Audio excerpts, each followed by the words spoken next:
You are listening to Productivity Straight Talk with your host, Amber De La Garza. Amber is a sought-after productivity coach, trainer, speaker, and writer who gives entrepreneurs the straight talk on personal productivity. No BS, fluff, or overused jargon. Just actionable strategies to get results and succeed in business. And here is your host, Amber De La Garza, the Productivity Specialist.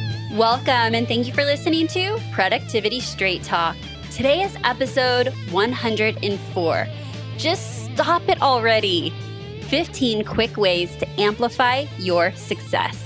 If you are an entrepreneur who wants actionable solutions to maximize profits, reduce stress, and make time for what matters most, then you're in the right place, and I'm so glad you've joined me. My goal today is for you to find out how traction in your business can often be gained by stopping something rather than starting something, so you can benefit from eliminating activities that aren't serving your business over the long haul. In this episode, you will discover how you're habitually sabotaging your success, why doing less can make you more money, the things you should stop doing immediately, how just do it works for Nike, but not you. Now, before we dive into today's topic, I want to let you know about one of the ways we can work together. I have created one-on-one strategy sessions for entrepreneurs who simply need a breakthrough in their business. Perhaps you've been banging your head against the wall trying to push through the same challenges over and over and not getting anywhere. If so, I invite you to work with me privately for 45 minutes during our one-on-one strategy session. You'll receive empowering coaching on a productivity challenge of your choice, training on a new skill set, helpful resources, and out-of-the-box solutions. Just head on over to theproductivityspecialist.com/strategy session. And now, let's get to the straight talk. When looking to make improvements in our businesses, we often turn to books, articles, podcasts, and the like to learn what things that we should be doing. But often, we really need to stop doing things to see a positive change in our business, which can seem entirely counter to our culture, or even at times counterproductive. Stopping something is often overlooked as a way to amplify our success in a world that's consistently bombarding us with messages like do more, spend more, be more, eat more. In fact, Nike tells us just do it. But I am here to tell you that sometimes you'll get a lot more traction and be much more productive when you just don't do it. With that being said, here are my top 15 ways to amplify your success by stopping something. Number 1, stop saying yes to activities you want to say no to. Okay, this may seem like a simple strategy, but it's not, and you know exactly what I mean. Someone asks you for coffee, and you don't necessarily want it to be a yes, but you don't want it to be a no because it may hurt their feelings. Or perhaps somebody approaches you about an opportunity to collaborate, and you know in your heart this isn't the best use of your time. So maybe you say yes. What I want you to do is stop saying yes to activities that you want to say no to. Tune in, listen to yourself. If it's not a hell yeah, then it's a no. Number 2, stop engaging in activities that no longer serve you. What I mean by this is you may have had a hell yeah to something. It may have been a yes last month, last quarter, last year. But there are times where you need to reevaluate, and something that may have served you well with your goals or something that you were excited about doing, something that you wanted to do, no longer serves you. You know, I have a great example of this, and this was and I'm saying these are simple, but it doesn't make them easy. I was on the board of directors for the National Speakers Association Las Vegas chapter, and this chapter poured into me. They were so supportive. I had found mentors and just amazing people over the years. And I wanted to serve and give back. And I did for many years until I realized it needed to be a no. Now, I have shared this story in the past, and if you've heard it, I do tell you how hard that decision was for me. It was a hard decision because I am someone that does something wholly, and I had made a commitment, and it was really, really hard for me to wrap my mind around it being a no, but I knew that it was a no. And there's a lot of details to the story, but what I want you to know is that while I was scared to tell them no, I did not know what they were going to think of me. I didn't know what that meant for some of my relationships with people. Like, how could I say no to something that I had said yes to? And I have to tell you, I personally made a call to every single person that served on the board with me. And every single person, while in my head I had stories about how horrible these conversations were going to go, they were so supportive. They were so supportive, and they told me and echoed messaging like, good for you. And I share that with you because even though in the moment it does not seem like the easy thing to do, oftentimes when we say no to something that no longer serves us, it will actually help propel you towards success. And for me, I did not have the bandwidth to serve in the way that I wanted to any longer. And I need to reallocate that time to other areas of my life, personal and professional. So I'm encouraging you to no longer engage in activities that do not serve you well. And that may be because your goals changed, and that's okay. Or maybe you got much, much clearer about what it takes for you to achieve your goals, and you are fully committed to that, and it takes more time than you have. And so you have to say no to something else. All right, number 3, stop the belittling and self-talk. Like, stop it in its tracks right now. I am not even going to, allude to the fact that you can eliminate it, because I do not believe that's true. In fact, I had heard this saying some time back, and I'm not sure who started it, but I have loved it since I heard it. And it says, new level, new devil. And what that means is, as you move up and you're consistently getting out of your comfort zone and you're trying new things, and let's face it, as entrepreneurs, that could even be a daily activity that we're trying something new. We're going out of our comfort zone. And each time that we do that, each time we break through a story or a belief, sometimes a lot of negative self-talk can come up with that. And I am here to tell you that you need to identify when it's happening and then stop it. Just stop it. Now, I have an entire episode on affirmations, which I think is episode 9. We'll link to it in the show notes, but episode 9 is about affirmations. Affirmations is a great exercise to do to be preventative so that there's less negative self-talk. But what I'm talking about here is when you identify that you're belittling yourself or there's negative self-talk, I want you to stop it in its tracks. Identify it, see it for what it is, and stop it. Number 4, stop putting crap in your body that makes you feel like crap. Okay. That was so eloquently said, right? So stop eating the foods and the drinks and anything else that you're putting in your body that does not make you feel amazing. For me, I had to stop gluten and dairy, right? And I know that that's specifically for me and my body. Cutting out gluten made a huge impact on my energy level, on my health. What is it for you that you can stop doing that will actually increase your energy level, allow you to focus better, make you feel good? Because these are all so closely related, but as we're growing our businesses, we are our businesses. And I know for a fact that we are often out of energy long before we're out of time. So stop putting crap in your body that makes you feel like crap. Number 5, stop going to bed late if that means you won't get enough rest. Now, I am being very specific here. If you are a night owl, be a night owl. But a night owl means that you are utilizing your nighttime hours for your most productive work. Being a night owl or a self-proclaimed night owl does not mean that you stay up surfing the internet, watching Netflix, scrolling the internet, like whatever that looks like, into late hours so that you feel like you're lacking energy and not getting the sleep that you need in the morning. If you have a responsibility to your company or your business or to clients to be somewhere at a specific time in the morning, you need to back that up and determine what time do I need to go to sleep to get a full night's sleep.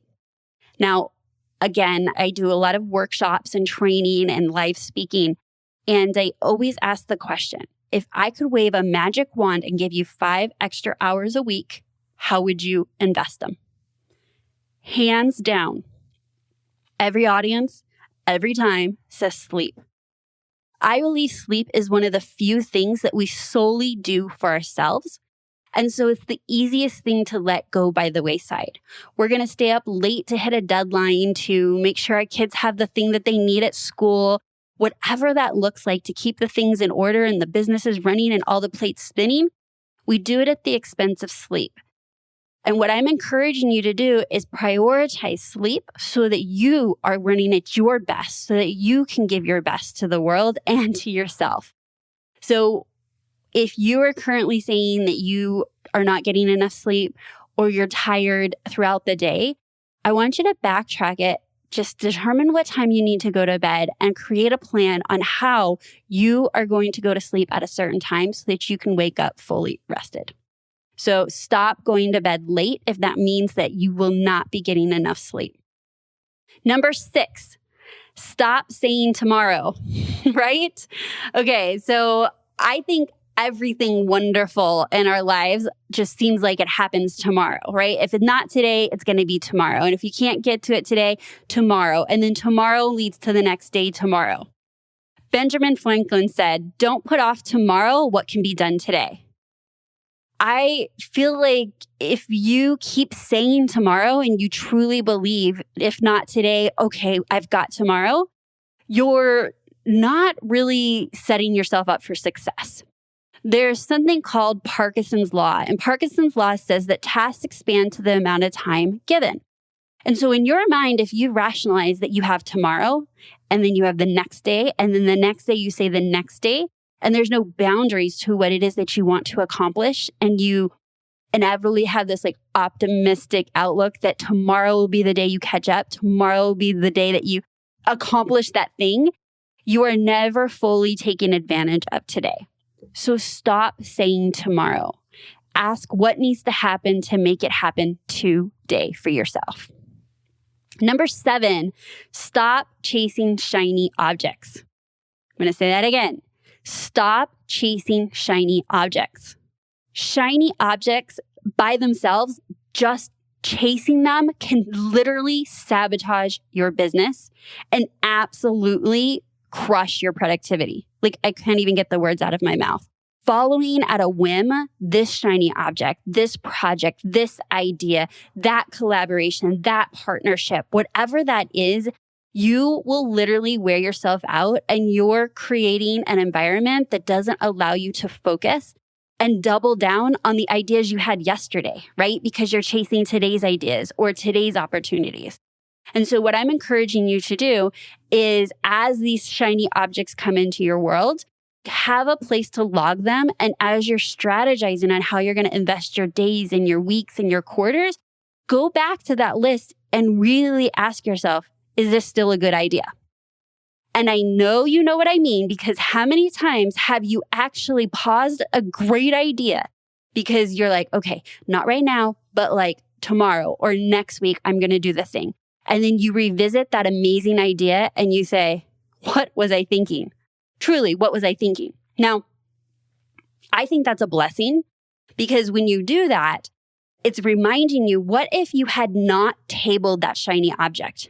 You would have actually invested time, hours, energy, focus at the opportunity expense of investing that time, energy, and focus in the activity and project that you're working on today. And you would not have gotten any type of return on that shiny object, because when you were looking at it from a different time frame, a different perspective, different information, you're now looking at that shiny object as like, why would I have chased that?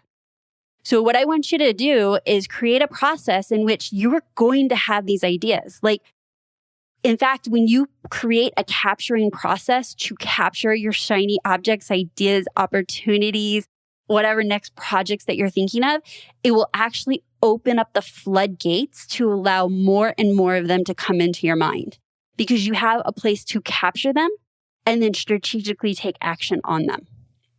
And so one of the ways that I do it is, just for example, I have ideas about podcast episodes all the time. And if I would have just done them at a whim, they wouldn't be fully thought out. I wouldn't have, the opportunity to find the right person to interview on that topic. There is a much more strategic way.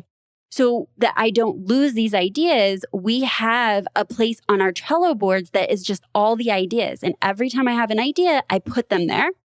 And then when I'm sitting down with my team to create topic ideas for podcasts, we go down the list and we pick the best of the best. And that is what leads us more strategically, because if not, I think I would just be shiny object all over the place. I mean, I think every entrepreneur has that ability to want to get excited about something and then chase it. Another example of chasing shiny objects is I found a new task management program. Now, I'm keeping it under wraps for now because I'm actually going to unveil it and bring you guys through the process of me getting off of Trello and onto this new task management system. If I had it my way, we would have jumped ship and gotten into this task management system the day I found it. But that would have been chasing shiny objects and not setting myself or my team up for success. So we have tabled it, talked about it, and now we're actually planning when it is that we're going to do it and how we are going to move over our project management, task management system. I could have geeked out on this new system and stayed up through the night or through the weekend and just literally moved us all over and then surprised my team on Monday, right? Like that's possible, but I held myself back because that's not the best thing to set myself up or my team up for high productivity and high success. So stop chasing the shiny objects. Finish what you have today. Okay. Number 8, stop negotiating with yourself. If you pride yourself on being a great negotiator, so I know I have a lot of salespeople that listen to the podcast. So maybe you're in real estate or insurance or you name it, some sort of sales, and you think you are the best negotiator. You may be, but stop negotiating with yourself. When we negotiate with ourselves, like we're on both sides of the table, there's no one that's going to win. You're going to negotiate yourself right out of success. And what this looks like is, I didn't get to it today, maybe tomorrow. I don't really feel like doing exercise today, maybe later today, maybe tomorrow. Well, I wanted to sell X program, product, widget, you name it, to 10 people. And then you start negotiating yourself, well, maybe 5 would be okay. And you tell yourself 5 is okay. And you've literally negotiated yourself backwards out of your goals. I want you to stop negotiating with yourself. When you create a goal or a milestone or set your intentions for how the day is going to go, you did it with the mindset of with having willpower, a positive mindset, probably really, really clear that it's these activities that will propel you towards achieving your goals. That is a great place to be. But don't negotiate with yourself when now you're tired, your willpower is low, you don't feel like it. That's not the best side of you making these decisions for you or your business. So again, number 8, stop negotiating with yourself. Number 9, stop working through your breaks. I can hear you right now saying, what breaks, Amber? Listen to me. For you to be more productive and to amplify your success, you have got to take breaks. And this kind of goes hand in hand with number 8. Like, don't put the break on your calendar, like lunch break, and then negotiate yourself out of a lunch break. Taking breaks will allow you to refuel, refocus, get your head straight, move your body, fuel it with some good snacks. You've got to take breaks to be your most productive self. So again, I want you to stop working through your breaks. Number 10, here we go. Number 10, stop trying to do everything on your own. Yes, I know that even if you have a team, you're still trying to do far more on your own than is probably in your best interest. I know you may be thinking, I can do it better, I can do it faster.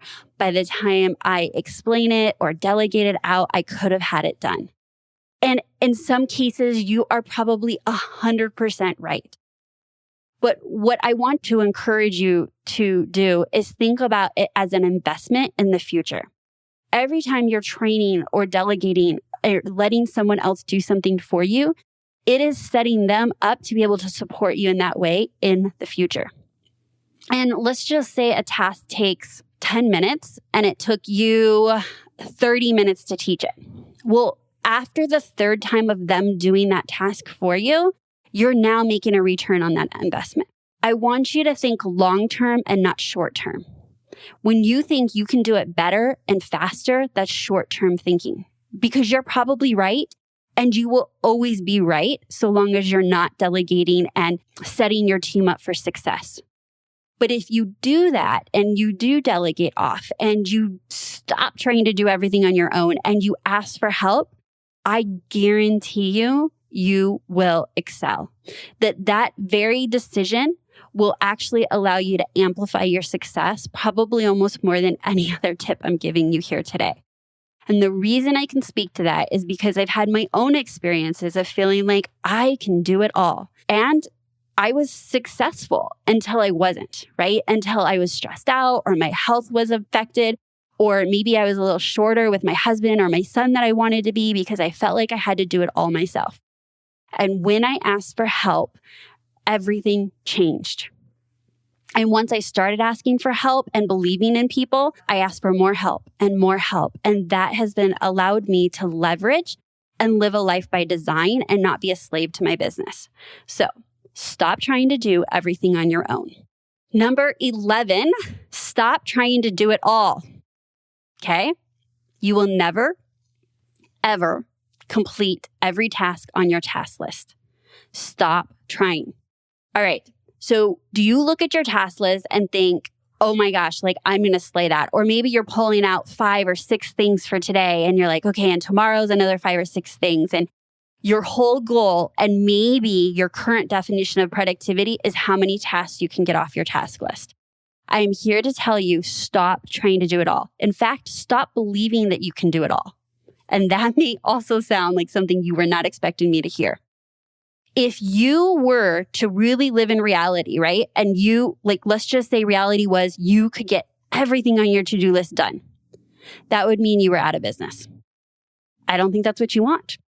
And so the truth is that you will always be adding more to your to-do list than you can ever get done. You are going to have more ideas than you can execute on. And the belief of thinking that you can execute on every idea and get every task done is where the stress and anxiety comes from. So if you change and tweak your mindset and realize you're truly never going to get it done, what that does is force you to prioritize. And if you think you can get it all done, and that is how you attack your activities and your tasks, then it's not going to force you to prioritize because we think we have enough time. And when we do that, it doesn't force us to do what is actually best for us, which is to prioritize. So if you're looking at your to-do list right now, and I told you there is no way you're getting it all done. In fact, you're probably not going to get a lot of it done. What is it that you absolutely need to get done that will move the needle in your business, that will allow you to meet your deadlines? What is it that has to get done? I want you to prioritize that first, and that is a win. If you get those done for the day, that is a win. Okay. Next, number 12, stop settling for less just because you're comfortable. Ooh, all right. So I spoke earlier about inevitably as we grow our businesses, we're pushing ourselves out of comfort zones and what feels comfortable. I want you to stop thinking small. I want you to stop settling because it feels okay. The biggest growth in my business always comes after feeling incredibly uncomfortable. So what I want you to do is stop settling for less just because it feels safe or comfortable, because there are some big wins to be had. And at the end of the day, being uncomfortable really isn't that bad. Like you can make calculated risks in your business that if you win big. if you lose, you're still going to get up and do it again tomorrow and do it again the next day. So make smart, calculated risks, but don't settle for less just because it feels comfortable. Number 13, stop surrounding yourself with negative people. Okay, you've maybe heard something similar to this. Show me your friends and I'll show you your future. Or you become the average of the 5 people you hang out with. I want you to surround yourself with positive, driven, successful entrepreneurs, and you'll more likely become one of them. I cherish my business relationships, okay? These are other entrepreneurs that are successful and challenging and up to really big things. And what that does is it allows me to think bigger. It allows me to see what's possible. And I'm doing the same thing for them, right? Like there might be an area that I excel in that I'm challenging them to level up and vice versa. If you are around negative people, it is extremely hard to be positive. And when you're around negative people, it's extremely hard to keep your mindset straight and to believe in yourself if you're hearing people, cut you down. I really, really want you to think about who are you hanging out with? And if they are not serving you and setting you up for success and being your cheerleaders, well, you don't need to cut them out. I would say make a choice to be around them a lot less often. Okay. Number 14, stop comparing yourself to others. Boy, is this a big one. I think that we can all say from time to time, we are scrolling social media or we hear of somebody doing something or up to something, or they hit a particular revenue goal, or they hit the market with something that you had on your radar to come out with, a product or a service. I would guess that we all have someone that we could possibly compare ourselves to. Comparing yourself to others never will, and never has set yourself up for success. Now, some of you may say, I am actually a competitive person and I want to, be inspired by people that are doing better. If you're comparing yourself in a very healthy way of this is where they're at, I'm using that as motivation, I get that. But I think it's a very fine line of, comparing your, backstage, right? Like what's behind closed doors with somebody's front stage. Their polished posts and their polished, social media and what it is that they're putting out in the world is never the entire story. Only you know your entire story. And yet you're comparing yourself to somebody else's highlights. And that's just not fair.